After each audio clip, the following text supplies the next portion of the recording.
Hello, welcome to Real Change Financial. I'm Josh Penny-Levy, and today we're going to walk through another example of how to take a life insurance policy loan to achieve your goals in finance, to create additional profit through the same cash flows. And today what we're going to do is step through taking a $50,000 loan for a new car, paying the prevailing commercial rate that you would get from a dealership or from a bank, and seeing the comparison between that bank loan and what you'll experience by leveraging your policy cash value. And we're talking about the infinite banking concept, IBC, as innovated by Nelson Nash in his book from 2000, Becoming Your Own Banker. So let's jump right into it. We're going to take a $50,000 loan, 5 years, 60 months, 8%. Very common today, even for good or excellent credit. So I went to an amortization table from calculator.net/loan-calculator.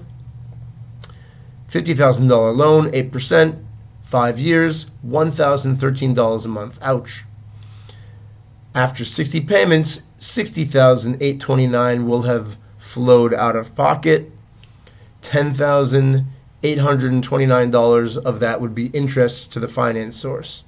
Now, 8%, this is, Nelson Nash stresses this all throughout the book, 8% is the rate.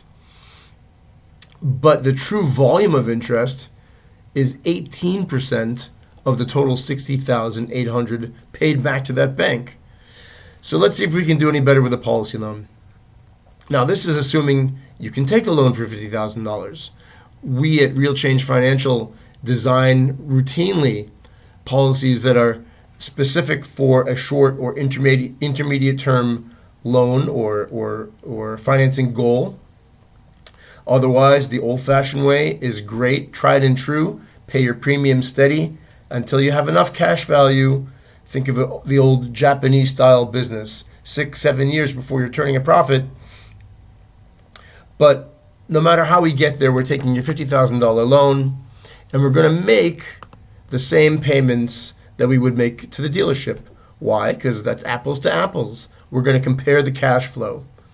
So, and that's what Nelson Nash calls in his book, Don't Steal the Peas.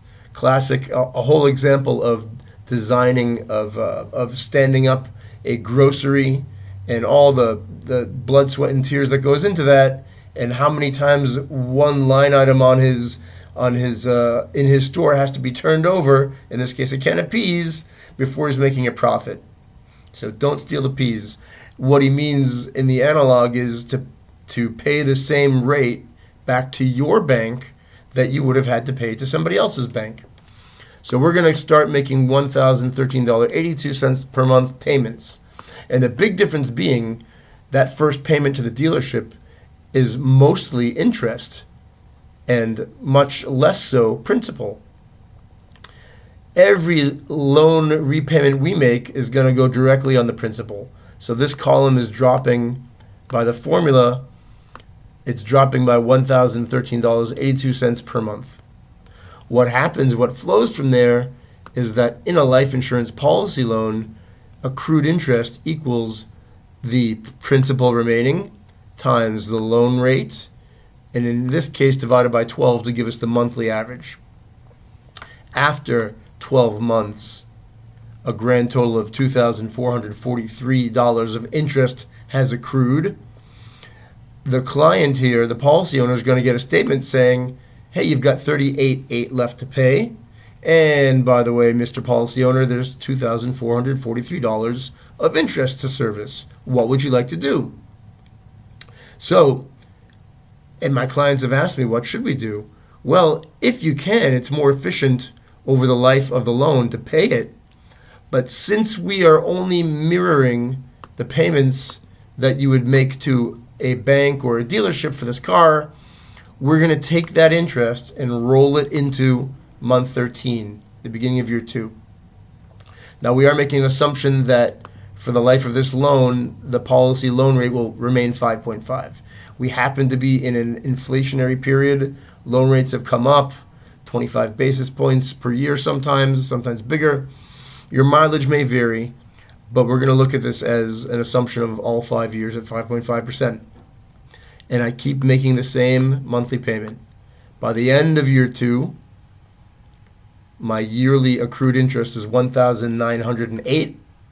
That's dropped from the first year. I roll it into year 3 and keep making payments. End of year 3, $1,344 is accrued. Roll it into year 4. End of year 4, $750 is accrued. Start year 5. Month 49, 50, 51, 52, 53. By month 56, I have $685 left to pay. I make my payments. Lo and behold, the loan is gone. There's $328 in surplus. Me as the agent, I'm going to get a call, of course. What do you want to do with your client's money? He paid too much on his loan. Hey, life insurance company, put that in his cash value. So there'll be one of several types of paid up additions riders built in to an infinite banking policy that lets you pay that extra cash, so to speak. But there comes the next month. We're not going to cheat ourselves. We're going to keep paying all 60 months until there's a $4,383 surplus. Comes the last year's interest accrual, $155, pay it, $4,228 left over. So the $64,000 question, would you rather pay $10,829 to someone else's bank, or utilizing your life insurance policy feature, would you rather pay $4,228 to yourself? Now, again, it always irks me when someone says, yeah, you won't pay any interest to the bank. Well, in this case, there's always interest that has to be paid. The grand total being paid to the life insurance company in this example is $6,600. But we can test our math. We add the profit from our loan, $4,228, and there we have the $10,829 that was all paid to someone else's bank at the beginning.